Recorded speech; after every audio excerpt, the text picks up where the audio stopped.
ঠান্ডার মধ্যে যদি এরকম একটা সুপি নুডলসের বোল হাতে থাকে না, বিশ্বাস করো আর কিছু চাই না। তো চলো রেসিপিটা তোমাদের সাথেও শেয়ার করি। প্রথমে কড়ার মধ্যে অল্প একটু তেলের মধ্যে বাটার দিয়ে দিয়েছি, তারপর দিয়েছি রসুন কুচি, কাঁচা লঙ্কা কুচি, আদা কুচি। এবার এগুলোকে ভালো করে ভেজে নিয়ে আমার কাছে যে সমস্ত সবজি ছিল, মানে আমি এখানে দিয়েছি পেঁয়াজ, গাজর আর বাঁধাকপি একটু ছোট ছোট করে কেটে, সেগুলোকেও দিয়েছি। দিয়ে ভালো করে ভেজে নিয়ে এক বালতি জল ঢেলে দিয়েছি পুরো।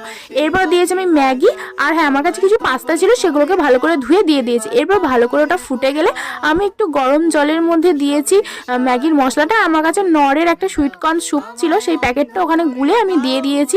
তারপর অল্প একটু নুন দিয়েছি আর দিয়েছি একটু সয়া সস, দিয়ে ভালো করে মিক্সড করে স্যুপটা ভালো করে ফুটে গেলে এই মিশ্রণটা দিয়ে দিয়েছি, আর ওপর থেকে দিয়েছি একটু গোলমরিচের গুঁড়ো।